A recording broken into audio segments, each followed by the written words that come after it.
I've been building cars for over 20 years and worked alongside many badasses, including legends and Hall of Famers.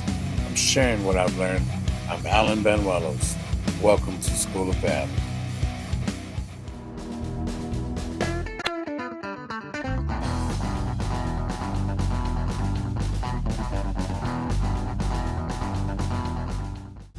There it is.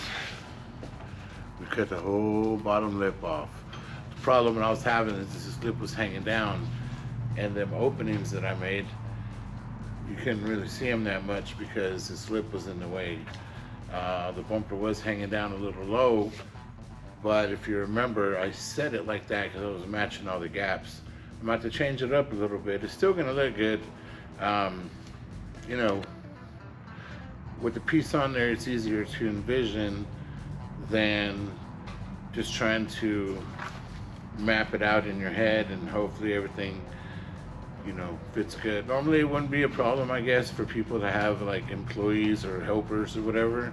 But here, where I'm just a one-man shop, one-man show, it makes it a little bit difficult is where I'm getting at. It makes it a little bit more difficult when I'm trying to set something up there and hold it in place so I can stand back and look at it. Sometimes it's just not possible. So my only motto is just do it, build it, and if you don't like it, cut it, and if you dig it, keep it, you know what I mean? So it's one of them situations where we tried, it failed, let's move on. Gotta make it look good. So now all I'm gonna do is clean it up, round this off on both ends.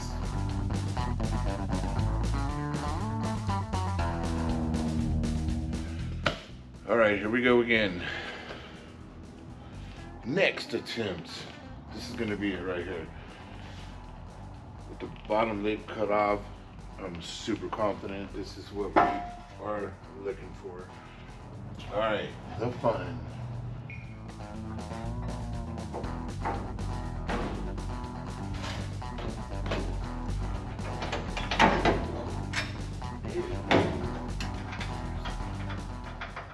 Up a little bit on this side. Okay, let's try this again. Everything is still in trial and error stage. Oh, we're getting somewhere now.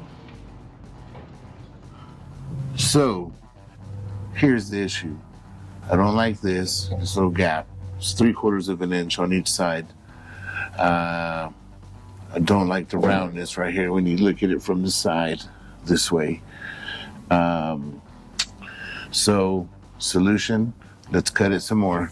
I'm gonna end up cutting it from here all the way to here. I'll fold this over.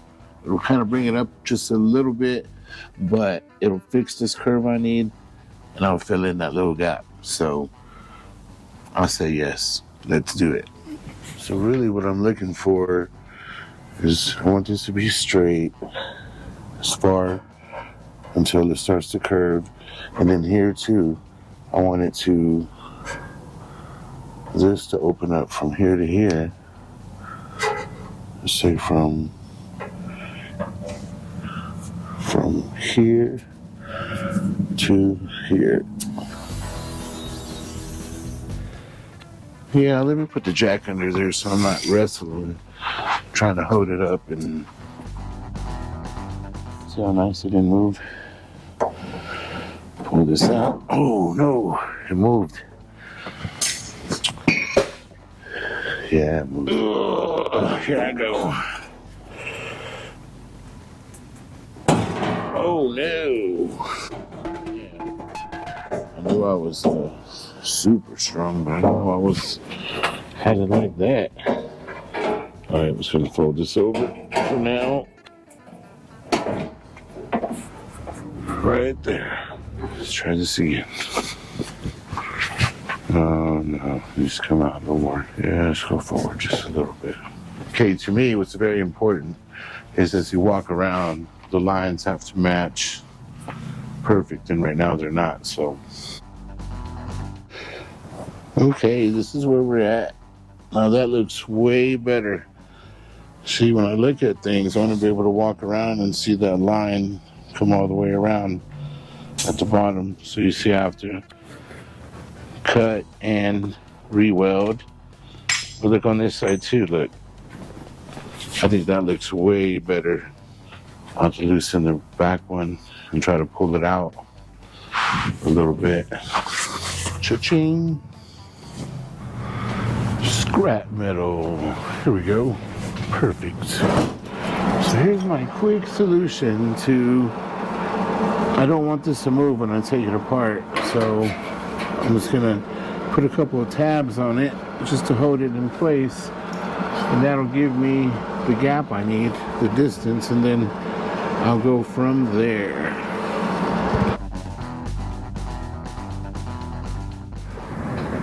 Okay, so here we are again, back to the drawing board. As you saw, we installed it. I didn't like how it looked. It was just too bulgy on the sides, and this was too high, and this was too low. All that aside, we're getting somewhere. So now what I want to do is just make sure that my curves are equal on both sides.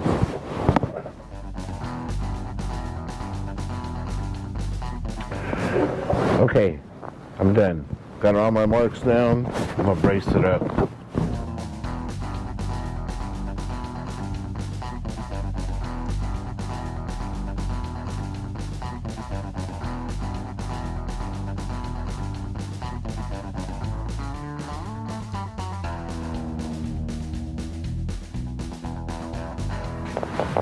Okay, trim number 2. There it is.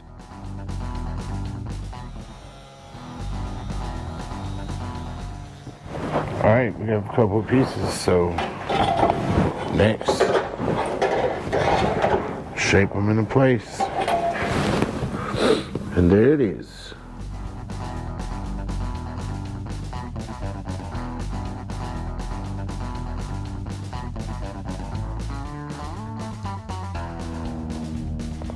All right, here we are. It's my setup for today. I've already started with the welds. This is it.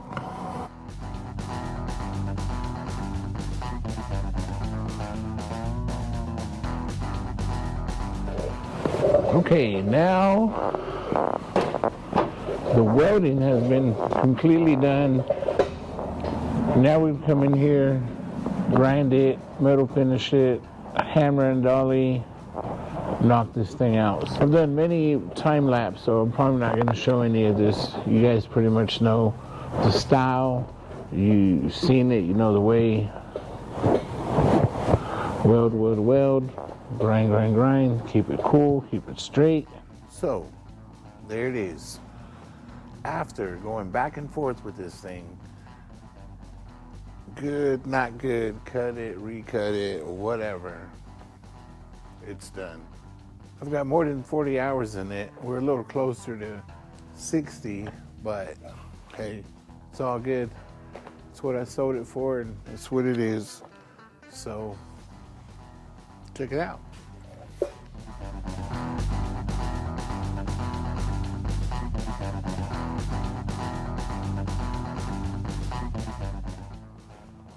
All right, you know what? Before we get it any further, let's pause. Let's go try it on real quick just to see what it looks like. Yeah. So let's follow these lines. All underneath. Look at that.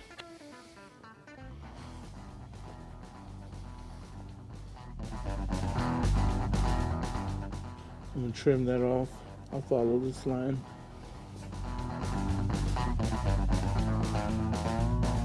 Okay, I've got my flat bar in here. Let me bend. I will begin to fold it over. Not too much, but quite a bit. What? A little more, but I almost got it on my first try. That would have been great. It's gonna be it right there. Oh man, look at that. Perfection. So I'll come to this side, put in my little homemade bender, and bend. All right, let's go with the plan real quick. The plan back here is basically build a skeleton out of a 2-inch flat bar. That's 2-inch by 16 gauge. And of course I'll cut around the bead roll and drill me some spot welds. This is 1 inch apart. I might do it every 2 inches. Just so I don't have too many. Then I'll do some plug welds here. Plug welds all up top. And the next 2 pieces I'll make one to go to here, another one to go to here, and then we'll come around and then I'll build some bracings, and that should make it strong. This stuff's lightweight but super strong. Once we weld it together, it'll keep it all flat and straight. And then we'll mount it and we're out of here. All right, I hope y'all can see this. This is way too much business going down over here, but this is necessary in order to keep this all straight. So now I'm gonna come in with my welder and I'll tag a couple of key spots, basically making this into one piece all the way down. Then I'll come back through and plug weld these. Okay, I know it does look like overkill, but really I just don't want it to move. So now I'm gonna cut me a strip 69 inches. That'll go behind the face of my valance, and then I'll make me 2 pieces, one on each corner, and curve it to meet up to this. We'll tack them in place, and then I'll do some reinforcements.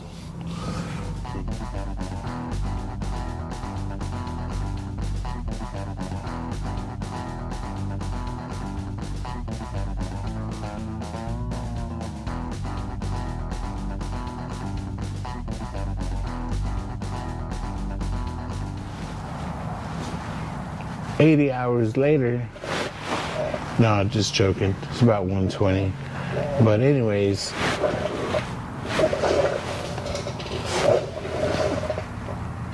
thy peace.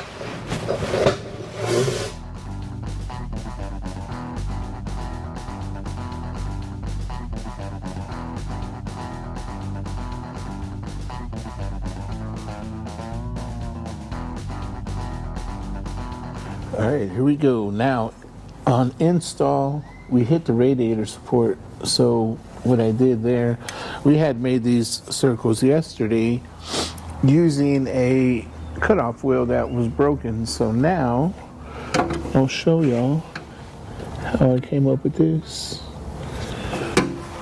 1 1/4 there. Make my line so I don't forget. So that's basically how low I have to cut to clear. Since we have this cut already, I'm going to go ahead and just meet it up with this. So we'll start there, come to there, and voila, we'll cut all this out. Okay, now that we've determined where our piece is going to sit and we're happy with how it's sitting, now comes this overhang that just looks not good. So what I'm gonna do is get my straight edge and I'm just gonna follow this lip.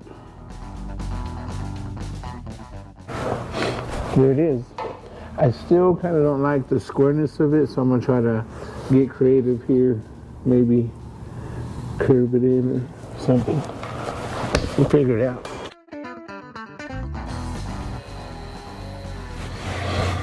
All right, here is how I'm going to determine where to draw my lines or drill my holes so I can bolt this piece to my fender. So what I'll do is I'll measure it out. I'm roughly looking about 7.5 inches from here to here. So all I want to do is kind of space them out evenly. So I'll come in 1/2 inch, and then another 1/2 inch from the inside, and then meet in the middle. So I'm looking at 6.5 inches. Half of that would be 3 1/4. Put one in the middle, and make my lines.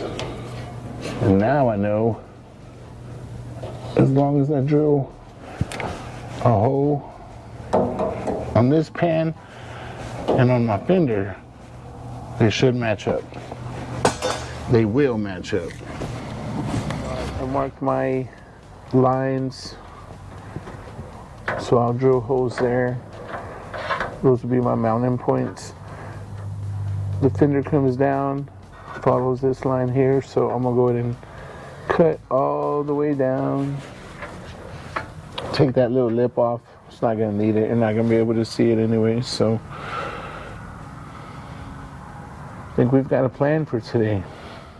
I'll probably bolt it on one more time, and then after it's bolted on and I know everything fits, and then I'll pull it off, clean it up really good, all these welds really nice,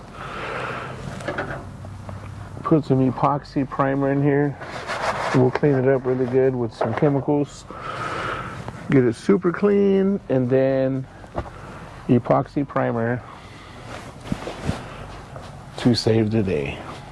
All right, today's gonna be the greatest day. Today, I'm gonna clean this up really well, epoxy it, and put it on for the final time. I thought this day would never come. You know, I put a lot of hours into this thing, and just looking at it now, the way it all flows, like you just follow the line here, comes up, comes down here, meets back here. This is 2 inches, that's 2 inches, comes up, follows, same area, all the way down and back up. Mind blown.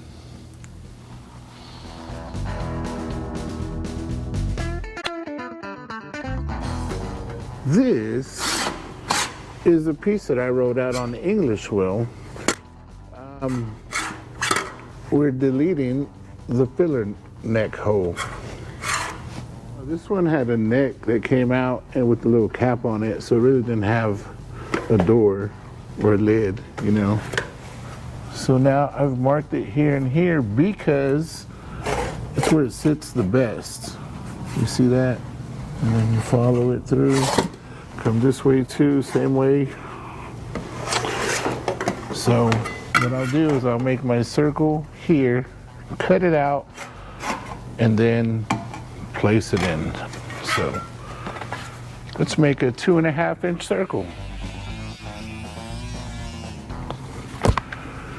Look like a circle to you? Very nice. Will it fit is the question. Ooh, not bad. Nice catch. Look at that. Fits perfectly. So now I'll get my MIG welder and I'll put me some tacks. There it is. Watch your eyes, it's going down. I'm gonna put me a little tack right here. Look at that. Forgot to turn my gas on. All right, let's try it again. With gas this time. Woo! Even sounded nicer. Okay, so pretty much that's it. I'll let it cool down. I'll come over here, keep tacking it till it's all welded. And then I'll grind it smooth, metal finish it, make sure it looks nice and clean. So now next step is I've got to get into some body work because this front valance has set me back a couple weeks, so it's time to get on the ball and knock out some body work. So I'll probably clean up all this metal one more time using that awesome machine. It's called the Surface Reconditioner. Kind of fancy name Very. for a Harbor Freight tool, but it works great. Like on this bed where I filled all these holes, I'll come in, I'll grind these down. Once this whole bed is smooth and there's no more welds on it, I will hit it one more time, mask it off, and shoot some epoxy primer. We're using DP90 by PPG, which is a black epoxy. And since the truck is going to be black, we're doing black epoxy, black primer. If they sold black filler, we would use it, but whatever. It's going to be black. I heard him and his wife talking though yesterday when they were looking at it, and he was like, man, what if we painted it silver? I guess black would still be a really good base for a silver paint, maybe. We'll see a lot of people when they see it in sheet metal, they automatically think silver because it looks so good. You know, when you really look at it and it's cleaned up, it just looks freaking awesome. Silver is one of the hardest colors to shoot. That's why I use PPG. It's a non-paid statement, by the way. That's a very non-paid statement. I spent plenty of money. I paid to say it. All right, well, these have cooled down, so I'm gonna do a couple more tacks. Maybe 1, 2, 3, 4, and then I'm gonna start grinding.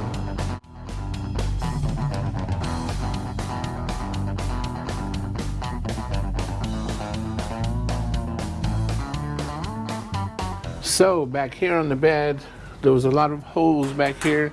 We filled them all in, grinded it down. So I'm gonna continue on, go to that side. My goal for today is epoxy. I've been jumping around. I need to stay focused on the bed, the whole bed.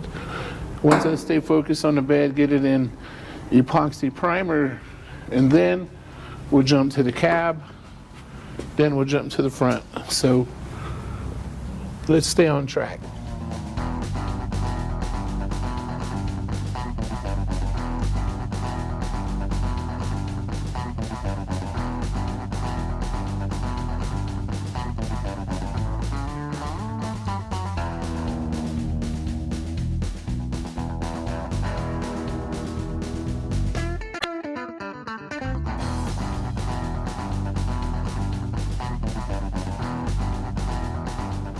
I ran into a small issue. As you see, my flathead bolts are starting to strip. I can't come in through the back because there's just a small gap. So the tail light hole is my only access to behind the boats. Let me show you how I do it. Step 1, eliminate the drama. It's no big deal. Step 2, 1/8 drill bit.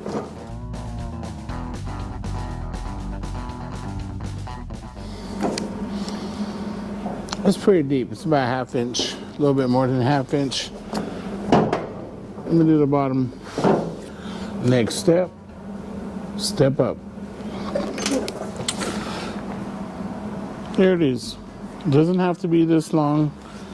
It just has to be wide. Wider than 5/16.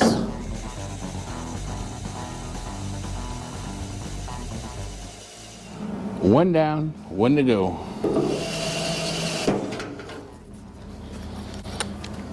Yes, I will.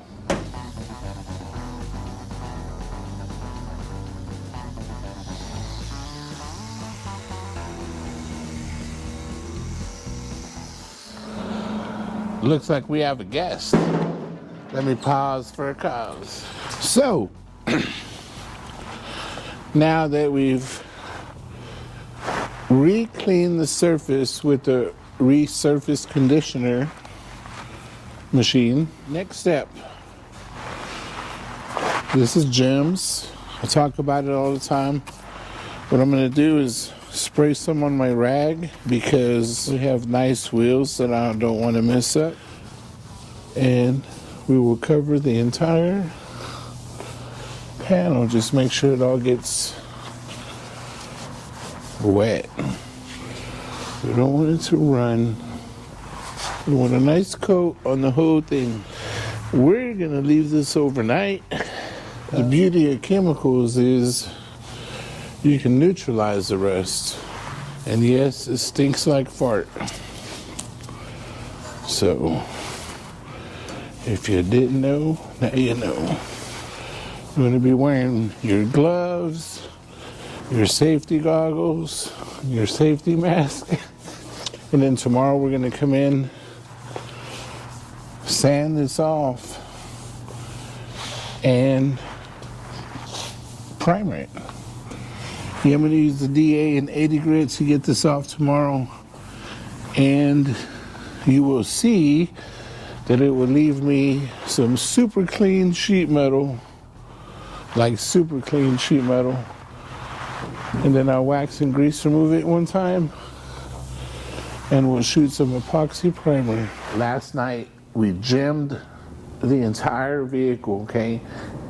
Got it cleaned up with the surface reconditioner.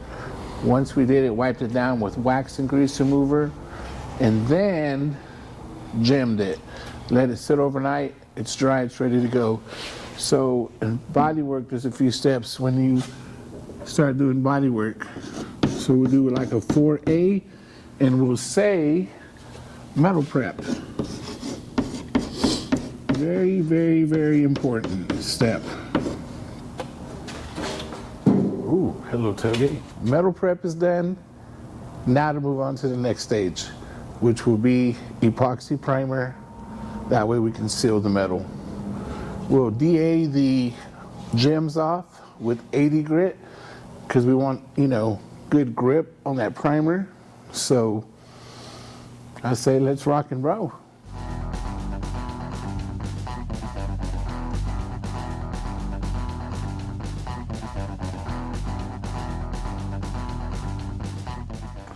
So I'm going to keep this masked off, get this exposed so I can seal it, epoxy it, and then from there, once it dries, we can mask this off and keep going.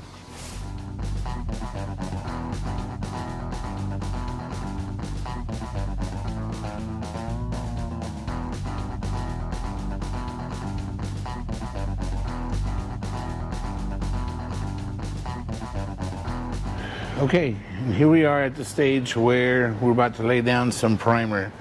It's already been wiped down with wax and grease remover, so now it hasn't been touched by human hands. So next stage, setting the gun. So the way I set my guns is I'll close it all the way. Once it's shut all the way, I'll hold the trigger and I'll start opening it. Still moving. Okay, right there, I'm bottomed out. And it gets a little looser here. So where I bottomed out, I'm gonna push it just like one whole turn. It's good. That means I'm gonna get full. I'm gonna be able to open it full throttle and be able to spray it super wet. Remember when you spray primer, in order to get a great primer job, you want it to come out super wet. So you do high volume, which I just showed you how to set your volume, low pressure. I've plugged in my hose and I want this about 18, 19 PSI. Because in my experience, you want it super wet without any runs, and that will give you plenty to chop down when they're blocking it. Hey, it's just a win-win. Watch how it's done.